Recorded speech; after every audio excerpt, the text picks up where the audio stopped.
Okay, hello again. It's our last lecture today. I would like to introduce you Grzegorz Niemirowski, who will talk about desktop application vulnerabilities. Okay, let's start. The floor is yours.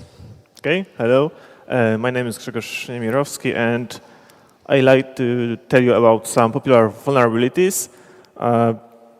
And they're called desktop vulnerabilities because they are bugs related to everything which is not web applications.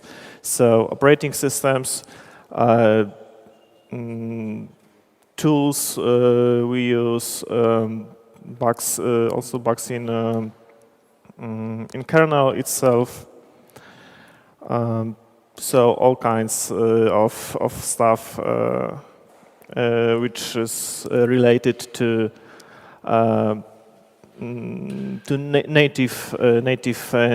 native machine code executed on our computers. And first of all, most common bug which nowadays maybe is a little bit less frequently used by malware authors, but it's still very important.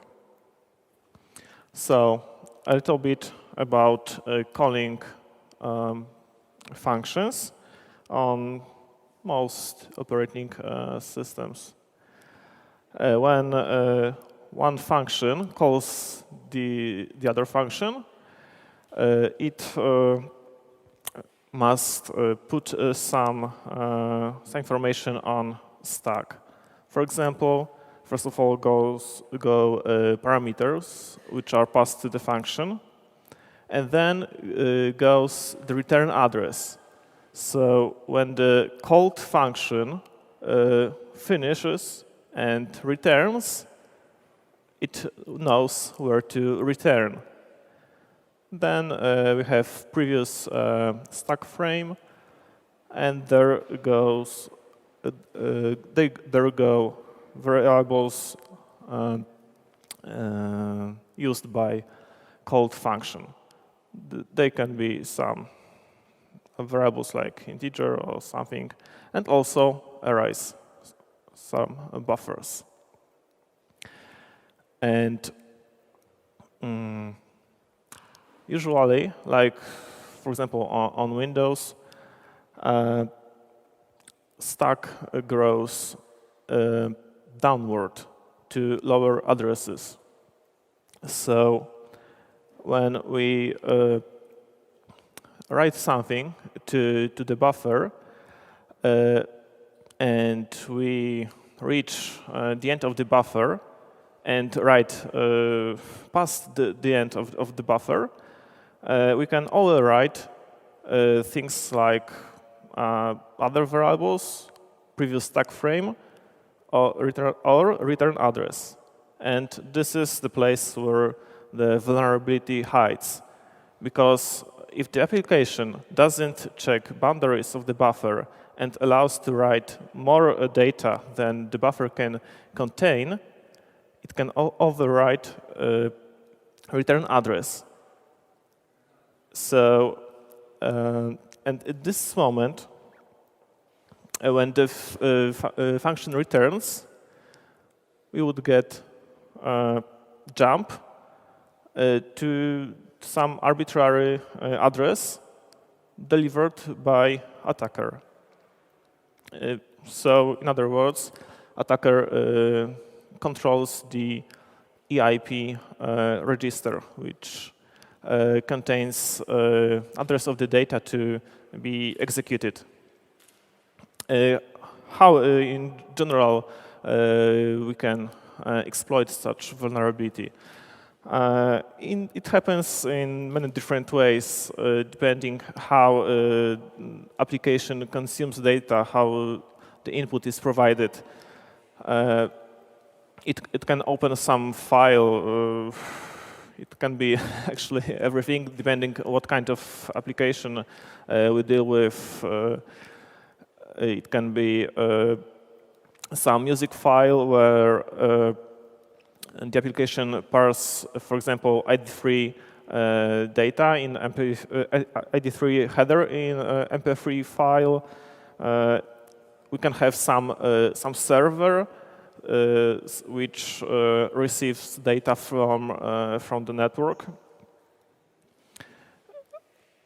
So it really the data can be really delivered in many ways, but it is not so simple because sometimes data are parsed by the application. We don't always can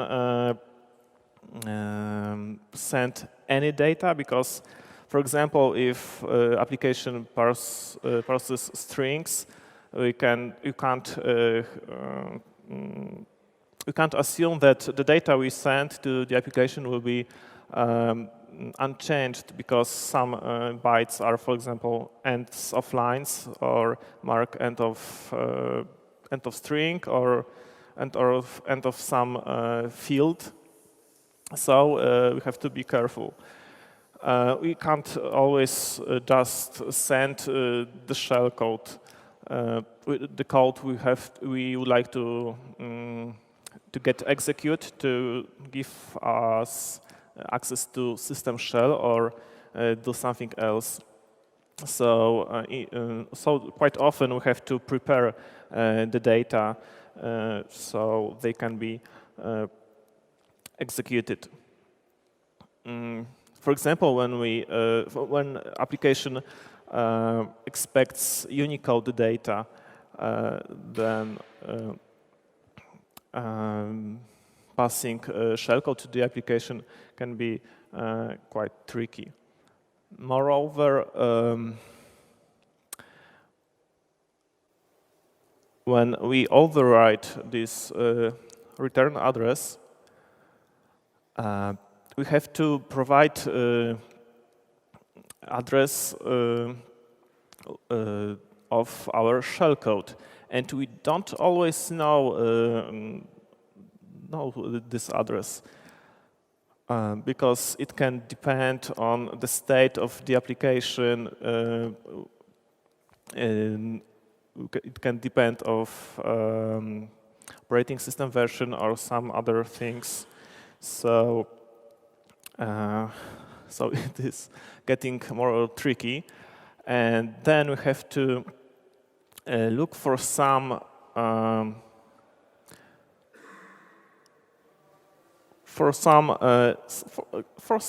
bytes in address space. This can be bytes in address space of our application, consecutive bytes, which can be interpreted as instructions, as machine instructions, which will cause jump to our shellcode. We have to observe where our shellcode is in respect to this, for example, stack pointer, and then look for some way to jump to the shellcode. And we have to look for bytes, which can be interpreted as instructions, which will allow us to jump to the shellcode placed on the stack. So this is one of oldest ways to exploit buffer overflow vulnerabilities using return address.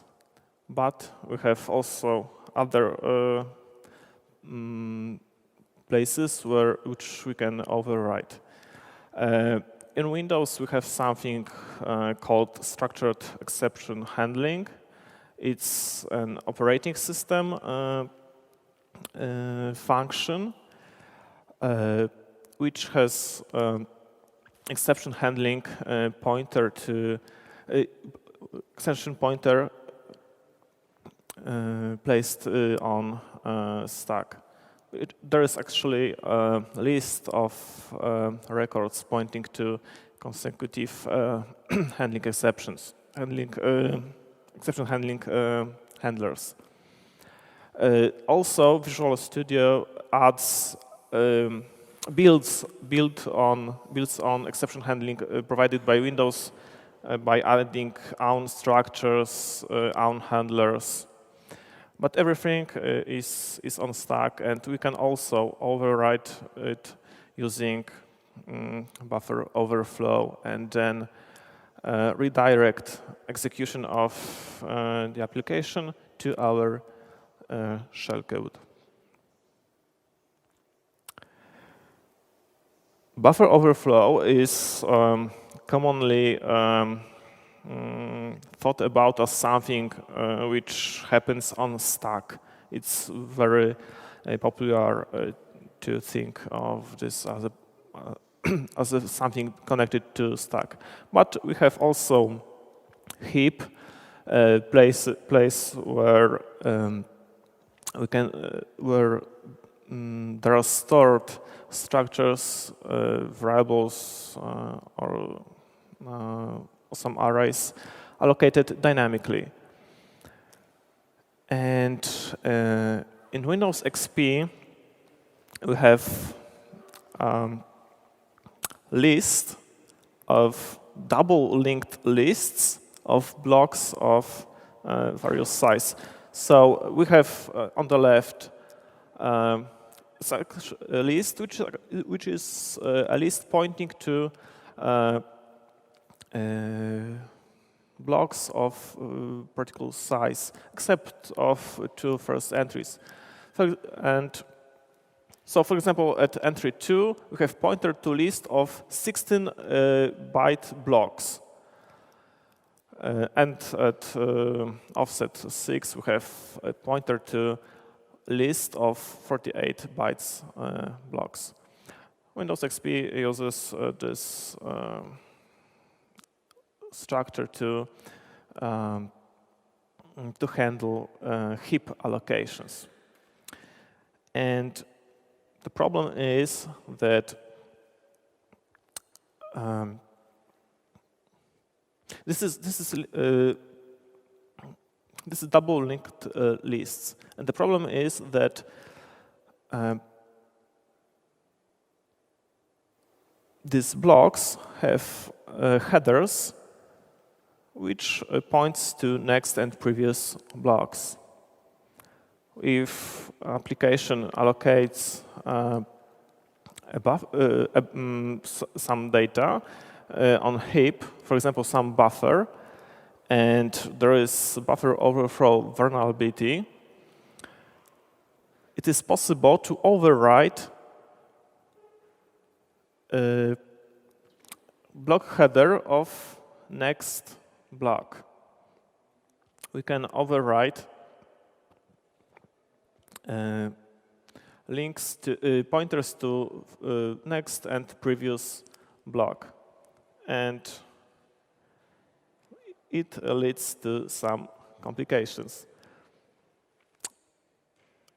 When application allocates next buffer, which the buffer which has this block overwritten, there is a problem because the block is taken from the list of 3 blocks. And when it is taken from this list, Windows has to unlink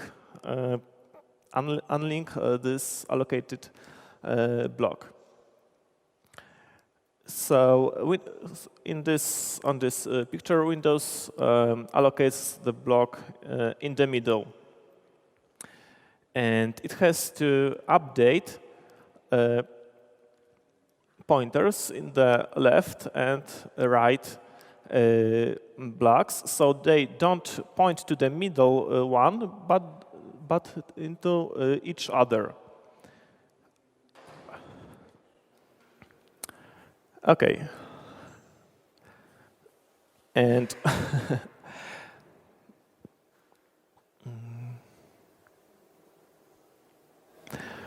So in the block in the middle, we have links to the next one and the previous block, to the block number 3 and block number 1.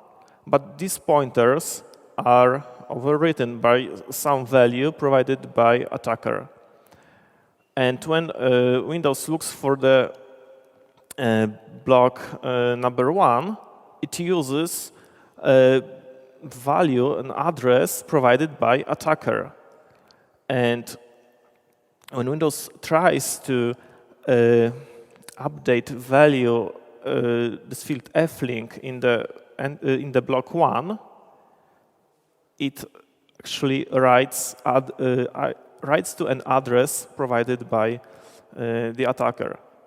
So this vulnerability allows an attacker to overwrite arbitrary 4 bytes in the memory. 4 bytes because the pointer are 4 bytes wide. The problem is that Windows also tries to update the belink field in block 3, which causes to overwrite some other data. Actually, it's a place in memory of address equal to the value which was written when the flink field was updated. It may be a little bit complicated, and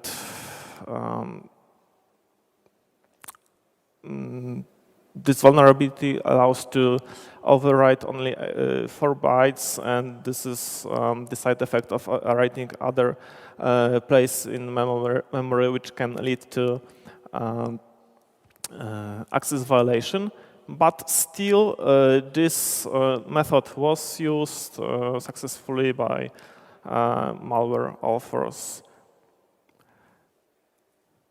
Nowadays, in Windows Vista and later operating systems, this structure is a little bit different, but XP is still in use, so it can be still exploited.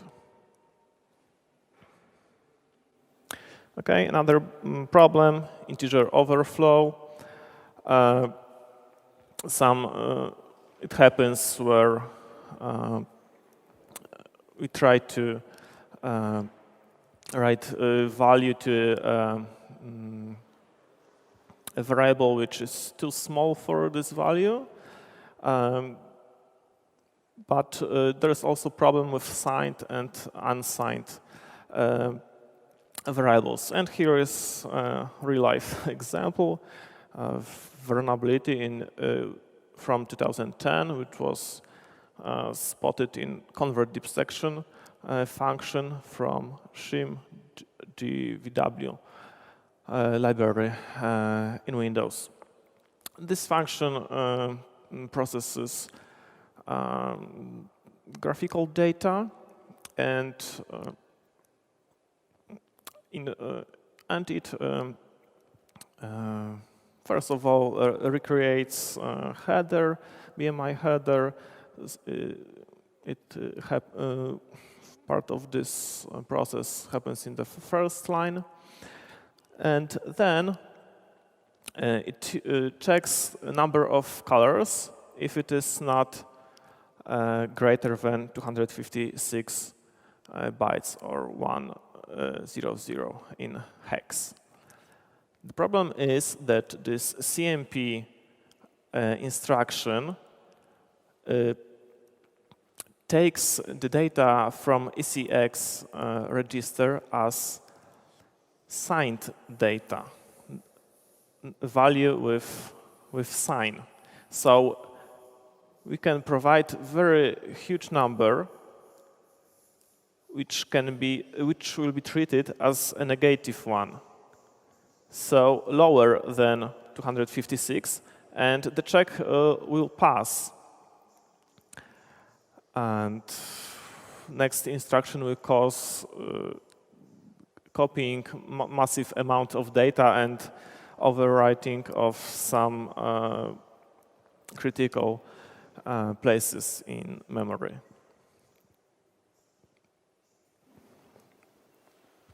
Path traversal. This is commonly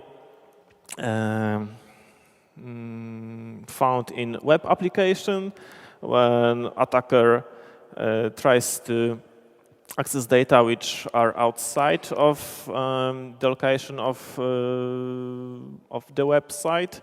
When attacker wants to access some system files, but path traversal is also a problem in desktop applications where paths are not checked. For example, it is possible to make a Samba share with ampersand in the name, and when it is passed to cd command of Windows shell, it can cause execution of some code.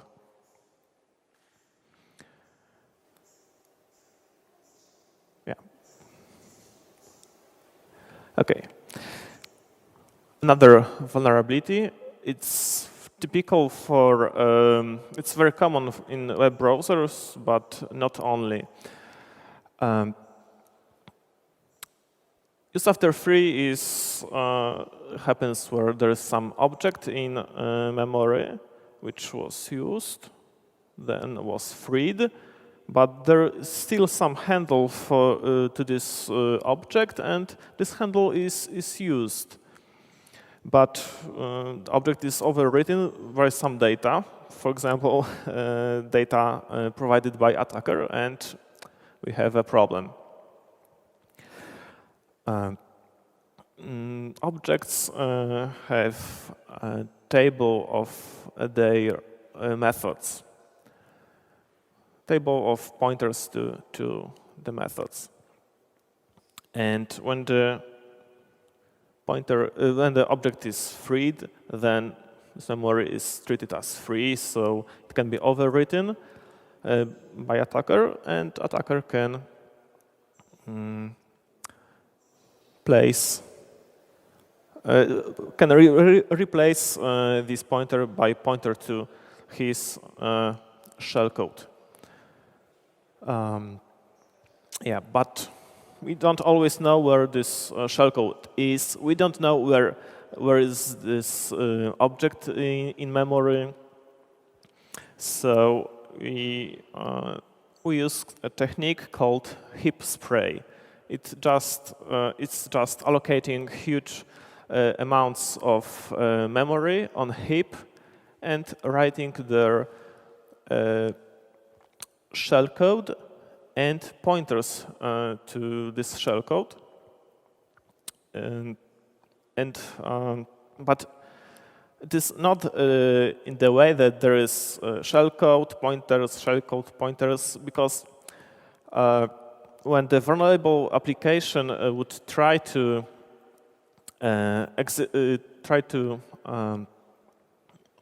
call a method of this freed object, it will be not very probable that it will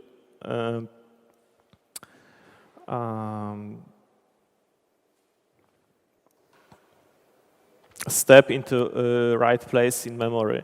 So actually in a heap spray, huge spaces in memory are filled by something called knob sled.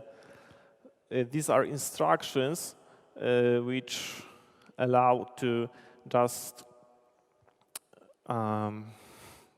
like slide to the shellcode. These are knobs or equivalents of knobs, so the jump may be higher or lower.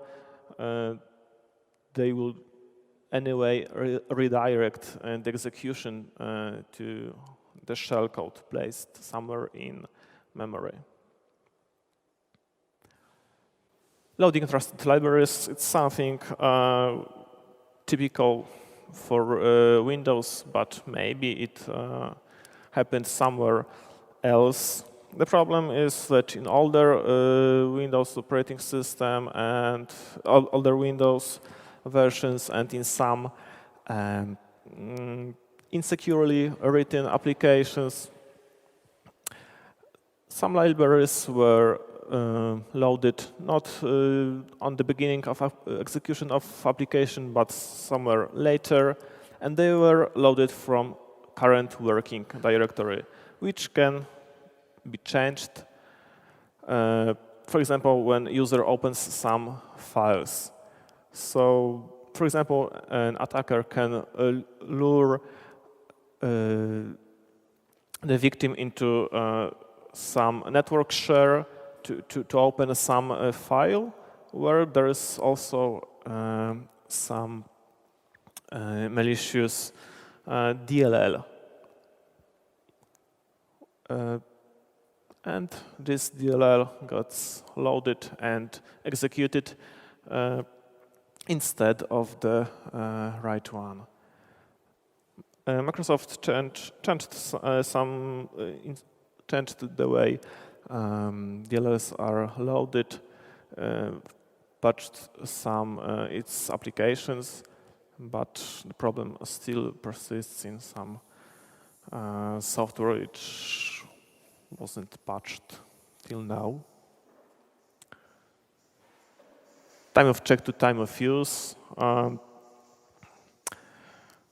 It's a problem when it happens when application evaluates some conditions, for example, checks privileges or some other requirements to execute some action, but then those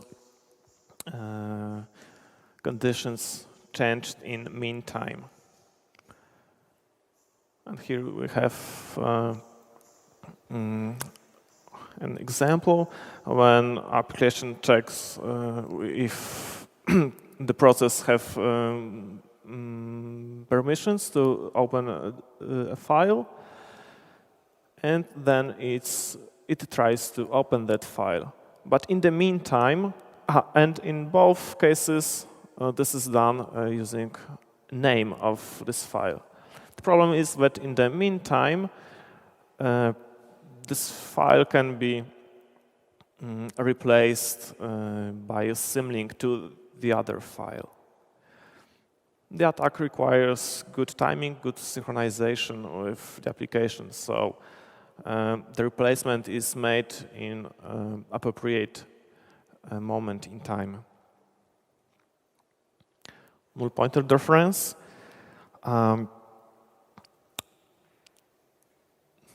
Bugs also happen in kernel. We can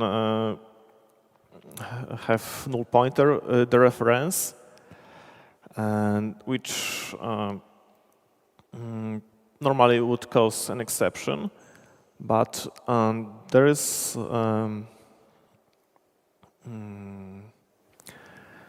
but the problem is that the zero memory page, this null memory page, can be allocated by user-land application, and null would be a valid address, and kernel space is mapped to user space, so this null pointer would be also valid for kernel. And this way, kernel would access some data provided by attacker from user space, which in some circumstances can allow to elevate privileges of the calling process.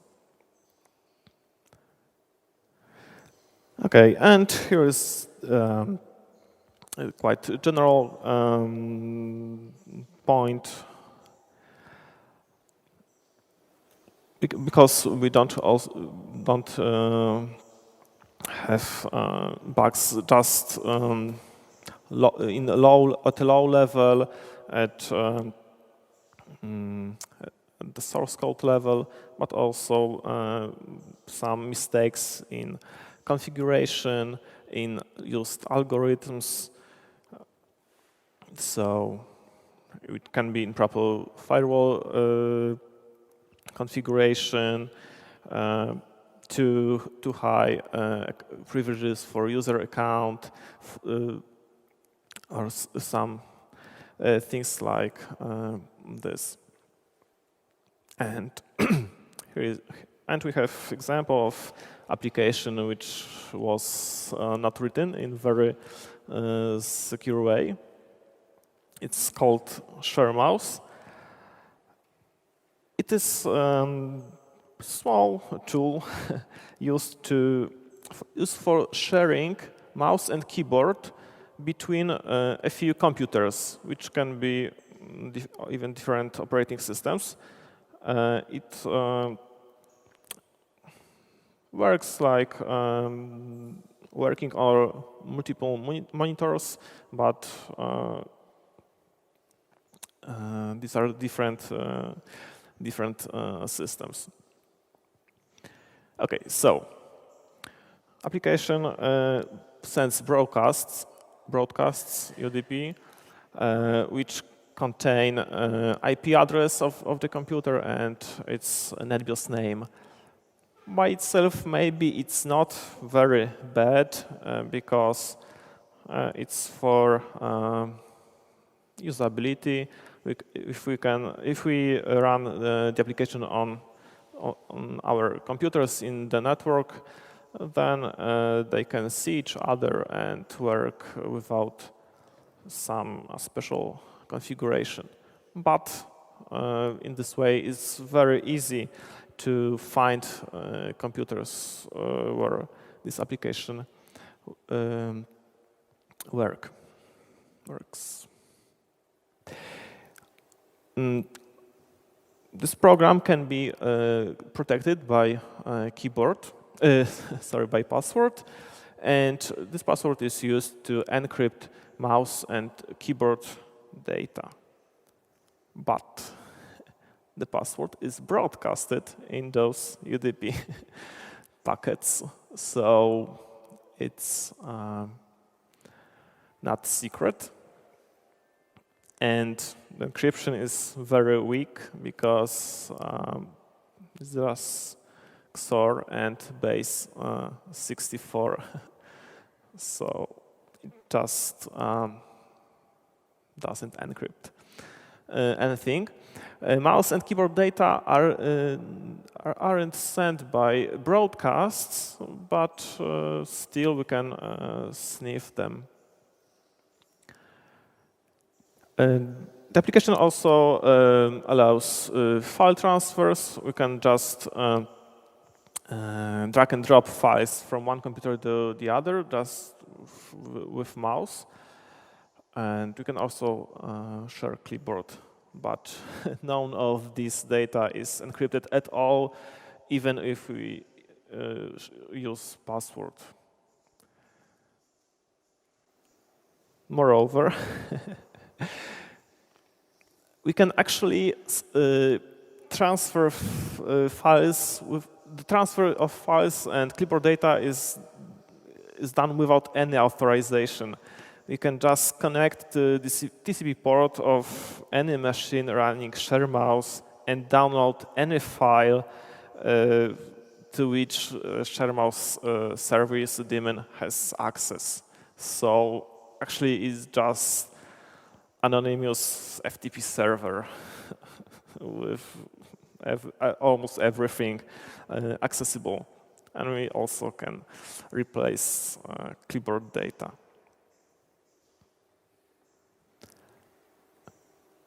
Okay, so this was a presentation about vulnerabilities, but also we have some countermeasurements which make malware authors work harder. One of such protections are security cookies, which are placed on a stack. So and they are placed in such at such address that if there is a buffer overflow and attacker wants to overwrite return address, also security cookie is overwritten. And when the function wants to return, then it checks whether the security cookie has been modified. And if it was modified, then there is exception reason. A security cookie is a random value, so it's a little bit tricky to pass this protection. Okay, and a security cookie is something introduced by a compiler. In this case, it's Visual Studio, and Visual Studio with GS Switch also provides other countermeasures like variables reordering. Array variables are at higher addresses. Also, arguments are copied. There is a check for null termination of strings. And cookie modification is checked by operating system procedure, because initially it was handled by handler defined by secure exception, structured exception handling, which, as was shown in previous slides, can be taken over by attacker. To protect Heap, also cookies were introduced. So when F-link and B-link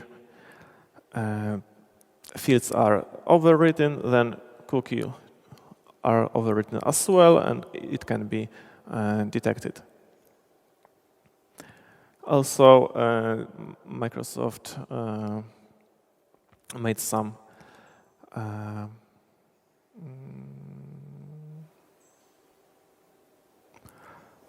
changes to unlinking, so it is now harder to exploit.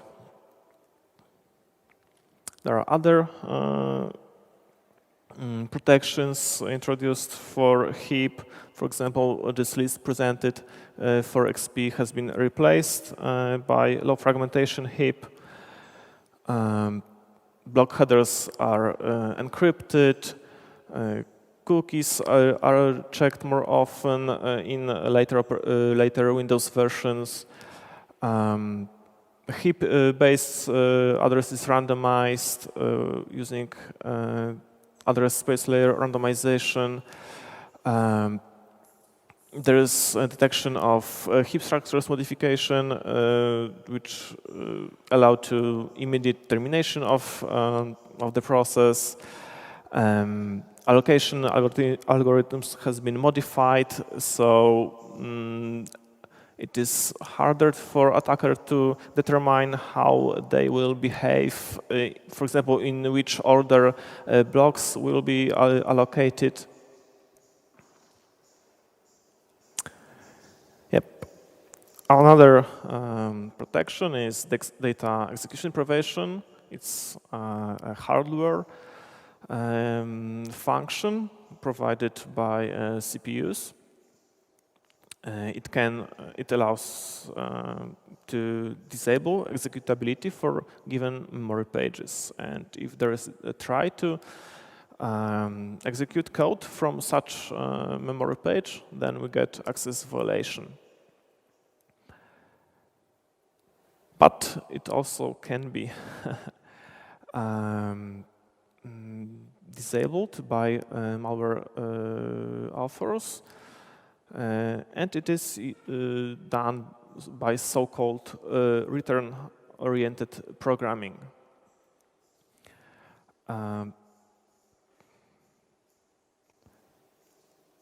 This is a technique where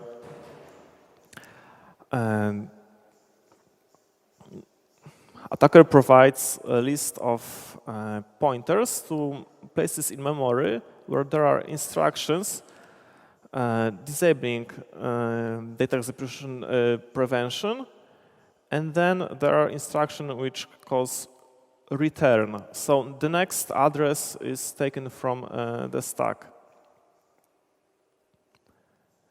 And address space light randomization causes that each time processes the library is loaded, it gets loaded at different address. Randomization is also used for heap, stack, and other structures. But it is not always used. For example, not all libraries get randomized, and also the randomness, the entropy is not often very big.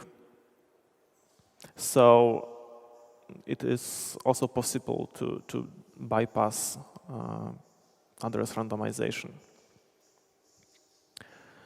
Okay, these were some protections introduced by operating system, but we can also use some applications. One of them is Enhanced Mitigation Experience Toolkit provided by Microsoft. Other applications are Crystal AEP and Exploit Shield.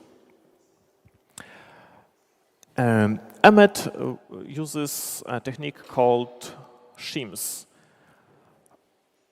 which probably was mentioned even in on previous session, one of previous sessions. It was invented by, maybe, I don't know if invented, but used by Microsoft for application compatibility. It allows to modification of applications while they are running. So, for example, they can be fooled to think that they run on different version of operating system.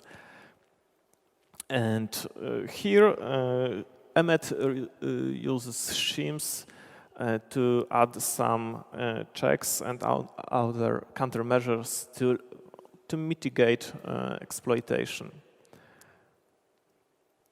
And as we're going to see, it seems to work. The number of exploits which can run successfully with Emmet is significantly lower, at least on Windows XP. So what actually Emmet does, it introduces protection for structured exception handling. It enables data execution prevention. It has protection against heap spray. Because heap spray uses some predefined addresses and allocates so much memory on heap that it is very probable that these addresses will be allocated. Emmet works by allocating these addresses first, so they can't be used during allocation by heap spray. It also allocates null memory page, so it protects against null pointer dereference exploiting.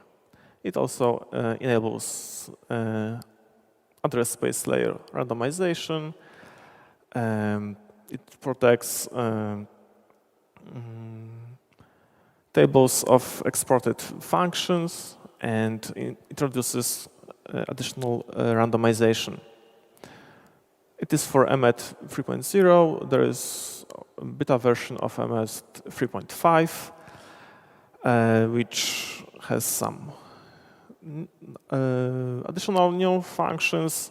For example, it disables loading DLLs from some bashers, disables executability for stack, and protects against return-oriented programming, because return-oriented programming makes use of read instruction, and emmet treats such instructions are such instruction in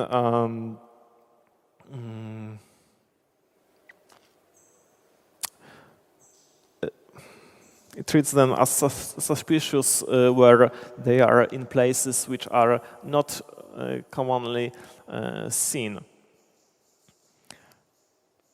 And also detects, tries to